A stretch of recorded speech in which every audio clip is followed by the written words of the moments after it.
एक लड़का जो दिल्ली जा रहा होता है, वो रेलवे स्टेशन पहुंचता है। रेलवे स्टेशन पर जो सीट थी, वो सीट पर एक सीट पर बैठी हुई एक लड़की को देखता है। एक सीट पर लड़की को जब बैठे हुए देखता है, उसे लगता है कि हमारी जानी पहचानी हुई है, तो वो उसके पास जाता है और बैठ जाता है। उससे बात करने की कोशिश करता है और कुछ देर बात करता है। बात करने के बाद जो लड़की होती है वो उसके कंधे पर सर रखकर और फपक फपक कर रोने लगती है। तो नमस्कार दोस्तों, मैं मैक्स गंगवार आप सभी का स्वागत करता हूं अपने इस नए एपिसोड में। और ये कहानी, ये जो रियल घटना, ये सच्ची घटना जो दिल्ली की है, उसको सुनाने से पहले आपसे एक छोटी सी रिक्वेस्ट करना चाहेंगे कि अगर अभी तक आपने हमारा चैनल सब्सक्राइब नहीं किया तो चैनल को ज़रूर सब्सक्राइब कर लें, बाकी बेल बटन दबा लें और कहानी अच्छी लगे तो उस कहानी को ज़रूर शेयर करें, बाकी कमेंट ज़रूर करें। इस कहानी की बात करते हैं। एक लड़का होता है जिस लड़के का नाम राहुल होता है। वो लड़का दिल्ली जा रहा होता है। दिल्ली जाने के लिए घर से तैयार होता है। तैयार होने के बाद रेलवे स्टेशन पहुंचता है। जब वो रेलवे स्टेशन पहुंचता है, रेलवे स्टेशन पर जाता है, वह पहुंचता है तो वहाँ लकड़ी की सीट थी। जो लकड़ी की सीट थी, उस सीट पर लगभग 2-3 महिलाएं बैठी हुई थी। जो उस सीट पर 2-3 महिलाएं बैठी होती हैं, उसकी नज़र पड़ती है। जब वो नज़र पड़ती है उस सीट की तरफ, तो उसे लगता है कि हमारा भी कोई जाना पहचाना उन औरतों में से कोई बैठा है। वो पास जाता है। पास जाने के बाद जब देखता है तो बिल्कुल हैचंक रह जाता है। हैचंक रहने के बाद तो उसे लगता है, तो वो जो बैठी हुई थी लड़की या औरत बोले, जो बैठी हुई थी, तो वो कोई और नहीं था। उसकी कुछ समय पहले शादी हुई थी और शादी से तलाक हो गया था, और वो लड़की जो तलाकशुदा पत्नी थी वही बैठी हुई थी, और उसके साथ 2-1 औरतें और बैठी थी। वो पास जाता है और राहुल जो है उस लड़की को देखता है, जिस लड़की का नाम होता है संगीता। वो संगीता को देखता है और संगीता राहुल को देखती है, और देखने के बाद उसकी संगीता के पास में जो एक दूसरी औरत बैठी हुई थी, तो राहुल पास में जाता है और जाने के बाद उस औरत से कहता है कि आप दूसरी सीट पर बैठ जाएंगी, ज़रा हमें इनसे कुछ बात करनी है। राहुल पास बैठ जाता है, संगीता के पास बैठता है और बात करने की कोशिश करता है। वो पूछता है कि आप यहाँ कैसे, आप कहाँ जा रहे हैं। तो संगीता पहले थोड़ी हिचकिचाती है, क्योंकि तलाकशुदा पत्नी थी, पहले तलाक ले चुकी थी, और जो संगीता थी उसकी स्थिति इतनी दयनीय थी, बहुत ही कमज़ोर दिख रही थी, और बहुत ही वस्त्र जो पहने थी, यानी जो कपड़े वगैरह पहनी थी, वो बहुत ही मतलब पुराने लग रहे थे। तो राहुल को लग रहा था, जब उसने पूछा कि तुम कहाँ जा रही हो, तो उसने बोला कि हम दिल्ली जा रहे हैं। तो दिल्ली, तो राहुल ने फिर पूछा अगर आप दिल्ली जा रहे हैं तो दिल्ली आपका क्या काम है, आप दिल्ली क्यों जा रही हैं।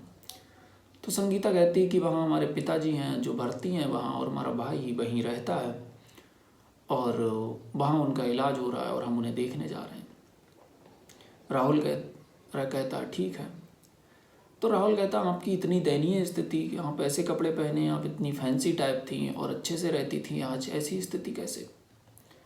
तो ये बात करने से पहले उसकी पत्नी भी उससे पूछ लेती है राहुल से कि आप कहाँ जा रहे हैं। संगीता पूछती कि आप कहाँ जा रहे हैं। तो राहुल भी कहता है कि हम दिल्ली जा रहे हैं और हमारा एक टेस्ट है, एक इंटरव्यू है जिसमें होने को है, और हम जॉब की तलाश में जा रहे हैं। एक कंपनी में हमने अपना रिज्यूम दिया है और उस कंपनी की हमारे पास कॉल आई है, हम टेस्ट देंगे, अगर सब कुछ सही रहा तो जॉब लग जाएगी। संगीता कहती है अच्छा है। फिर राहुल पूछता कि आपकी ऐसी स्थिति, ये दयनीय स्थिति कैसे है। वो पूछता है कि आपने क्या शादी वादी कर ली। तो वो कहती है कि हमने अभी तक शादी नहीं की। फिर उसके बाद कुछ समय धीरे धीरे बातें करते रहते हैं आपस में, कुछ समय बीतता है, और बीतने के बाद फिर उसके बाद संगीता पूछती है कि आपने शादी की। तो वो भी मना कर देता है कि हमने भी शादी अभी तक नहीं की है और हमारा शादी करने का कोई विचार नहीं। फिर राहुल संगीता से पूछता है, कहता कि आपके घर में मम्मी पापा कैसे हैं। तो वो बोलती है कि मम्मी को तो गुजरे कुछ टाइम हो गया है, और बाकी पापा तो बीमार हैं ही, जो हमने आपको बता ही दिया। संगीता राहुल से पूछती कि अपने घर पे मम्मी पापा कैसे हैं। तो राहुल कहता है कि मम्मी पापा को तो गुजरे लगभग 2 साल हो गए, मम्मी पापा पहले ही गुजर गए। वो कहती है, तो संगीता बोल देती है कि ये तो बहुत बुरा हुआ। कोई बात नहीं, राहुल बोलता कि अब जो होना है, जिसे जाना है उसे तो जाना ही है, इसमें क्या कर सकते हैं। कोई बात नहीं, तब तक टाइम बीतता थोड़ा सा और ट्रेन आ जाती है। जब ट्रेन आती है, ट्रेन आने के बाद तो राहुल क्या करता है कि ट्रेन में भीड़ होती है, जनरल डिब्बे में दोनों बैठने की कोशिश करते हैं, दोनों को जनरल का टिकट होता है, तो राहुल पहले ही घुस जाता है। जब राहुल पहले घुस जाता है, घुसने के बाद एक सीट घेर लेता है, एक सीट घेरता है, और सीट घेरने के बाद तो संगीता पीछे पीछे चली जाती है, और जाने के बाद फिर वो दोनों बैठ जाते हैं। राहुल एक तरफ बैठ जाता है और दूसरी तरफ सामने के लिए एक दूसरी सीट थी, उस पर संगीता बैठ जाती है। दोनों पास पास ही बैठ जाते हैं। बैठने के बाद दोनों के बीच धीरे धीरे और बातें होने लगती हैं। जब दोनों के बीच धीरे धीरे बातें होती हैं, बातें होने के बाद राहुल पूछता है कि अगर अभी तक आपने शादी नहीं की है तो आप कैसे रह रहे हो। हमसे आपने तलाक लिया था, तलाक लेने के बाद आपने जो हमसे पैसे लिए थे, आपने कुछ रुपए लिए थे, जो 4-5 लाख रुपए हमने दिए थे आपके लिए, वो रुपए का आपने क्या किया, उससे कुछ आपने बिजनेस किया या क्या सेटलमेंट किया, क्या हुआ उनका। तो संगीता ये बात सुनती है, थोड़ा परेशान होती है। परेशान होने के बाद बोलती है कि जो आपने पैसे दिए थे, हमने जो आपसे पैसे लिए थे, वो हमारे भाई ने सब इधर उधर उड़ा दिए, और हम बिल्कुल लाचार हैं, और हमारे पास कुछ भी नहीं है, और हम ऐसे ही रहते हैं। वो पूछता कि हमारी बेटी, उनकी एक बेटी थी जो संगीता के साथ ही चली गई थी, तो उस टाइम छोटी थी, तो वो बेटी के लिए पूछता है कि हमारी बेटी कैसी है। तो संगीता बोलती है बेटी हमारी बहुत अच्छी है, और स्कूल में पढ़ती है, और अच्छे स्कूल में उसका हमने एडमिशन करा रखा है। तो उसने पूछा कि आप कहाँ रहते हो, कैसे रहते हो, तो उसने बताया। थोड़ा परेशान हुई, और परेशान होने के बाद एकदम फपक फपक कर रोने लगी। कंधे पर सर रख लिया राहुल के और तेजी से रोने लगी। उन्हें छुपाने की कोशिश की, राहुल ने उसे शांत किया। शांत करने के बाद पूछा, बोली बताओ तो तुम्हारी क्या दिक्कत है, तुम्हें क्या परेशानी, क्या स्थिति है, मैं बताओ।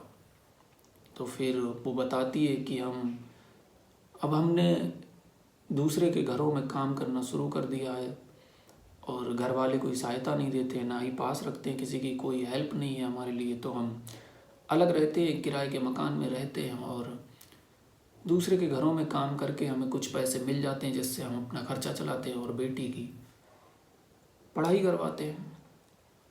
इस बात को सुनकर उसके पैर के नीचे से राहुल की ज़मीन खिसक जाती है। वो सोचता, अरे जो लड़की हमारे घर में काम करना नहीं चाह रही थी, घर में काम करने से परेशान थी, जो हमें छोड़ के चली गई, आज उसे दूसरे के घर जा जाकर काम करना पड़ रहा है। तो राहुल बोलता है कि आप ऐसा सब कुछ कर रहे हो, इतने आप परेशान हो, तो आपने आगे सोचा आपको क्या करना चाहिए, क्या नहीं करना चाहिए, आपने शादी करने का क्यों नहीं सोचा। संगीता बोलती है कि शादी करने का हमारा कोई उद्देश्य नहीं है। अगर हम दूसरे से शादी करेंगे, फिर अगर कोई बच्चा हुआ, तो हमारी जो लड़की है जो वो ठीक से नहीं रह पाएगी, और हम ठीक से उसकी केयर नहीं कर पाएंगे, और कोई इसको ठीक से नहीं रखेगा, इसलिए हमें शादी नहीं करनी।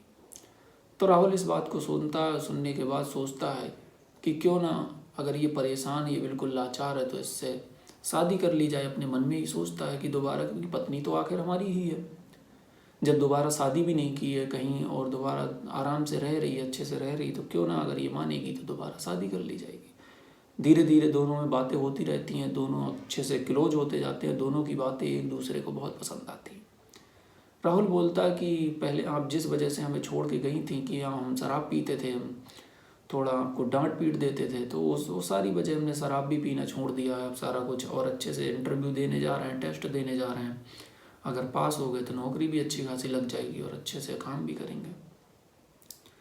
तो उसके बाद वो बोलती है कि अगर आप चाहो तो हमसे शादी कर सकते हो। जब संगीता ये बात बोलती है, बोलने के बाद बोलता है कि हम आपको बताएंगे, पहले हम टेस्ट देने जा रहे हैं, और देने के बाद फिर हम बताएंगे कैसा है कैसा नहीं है। तब तक ट्रेन जो होती है वो दिल्ली स्टेशन पर पहुंचती है। पहुंचने के बाद दोनों उतरते हैं। उतरने के बाद उनके पास नंबर वगैरह पहले नहीं था, उसके बाद एक दूसरे से नंबर एक्सचेंज कर लेते हैं इसी बातचीत के बीच। और फिर वो बोलता है कि आप जब वापस चलो तो हमें कॉल कर देना। संगीता बोलती है कि हम अभी 2-3 दिन रुकेंगे। वो कहता तो हमें भी कल काम है, हम भी कल इंटरव्यू टेस्ट देंगे और उसके बाद देखेंगे क्या रिजल्ट है क्या नहीं है, उसके बाद हम भी घर जाएंगे, आप हमें बता देना और हम साथ में चलेंगे। तो संगीता सोचती है क्यों ना अब इतनी उसका वो संगीता को भी लगाव होने लगा था राहुल से फिर से दोबारा, तो वो भी सोचती है क्यों ना साथ में ही चला जाए।